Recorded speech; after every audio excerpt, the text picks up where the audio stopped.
এই বর্ষাকালে বাজারে গেলে শুধু ইলিশ মাছেরই বাজারে ছড়াছড়ি। তো ইলিশ মাছ কার না ভালো লাগে, আমাদের প্রত্যেকের ইলিশ মাছ প্রিয়। এবার বর্ষায় আমার অনেক দিন ইলিশ মাছ খাওয়াও হয়ে গেল। যাই হোক, বাজার থেকে আনলেই তখন মনে হয় যে আলু বেগুন দিয়ে খাবো না, কারণ সর্ষে ইলিশ না হলে ইলিশ ভাপাটা খেতে আমাদের বেশি ভালো লাগে। তার জন্য কি করলাম, প্রিপারেশন শুরু করে দিলাম। মাছগুলোকে ভালো করে ধুয়ে একটা বলে নিয়ে নিলাম। তারপরে তার মধ্যে কাঁচা সর্ষে আর কাঁচা লঙ্কা বেশি পরিমাণে ভালো করে পেস্ট করে নিয়েছিলাম। হ্যাঁ, তার সাথে একটু লবণ দিয়ে নেবে, তাহলে কী হবে, সর্ষের তেতো ভাবটা আসবে না। আর এবার ম্যারিনেশনের সময় ওই কাঁচা বাটা যেটা বেটে রেখেছিলাম সর্ষে আর লঙ্কা, সেটার সাথে কিছুটা টক দই, একটু লবণ আর একটু হলুদ, আর ওপর দিয়ে একটু সর্ষের তেল, বেশি করে সর্ষের তেল ছিটিয়ে সেটাকে ভালো করে মিনিট 10 মতো ম্যারিনেট করে রেখে দিয়েছিলাম।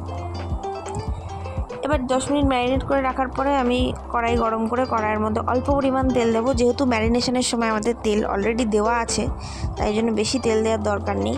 অল্প পরিমাণ তেল দিয়ে একটা শুকনো লঙ্কা ফোড়ন দিয়ে তার মধ্যে কিছু পরিমাণ কালো জিরে দিয়ে দিলাম।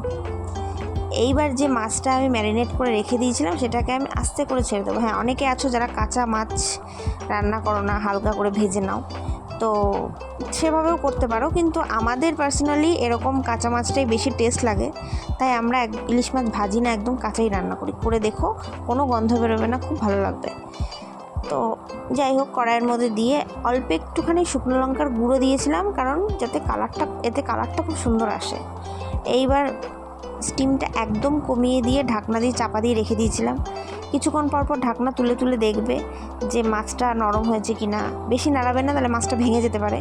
হালকা করে নাড়াবে, দেখবে যে তেল বেরিয়ে এসছে, আর কালারটাও খুব সুন্দর এসছে, মাছগুলো নরম হয়ে যাচ্ছে। আবার কিছুটা ঢাকা দিয়ে রাখলাম মিনিট 5 মতো।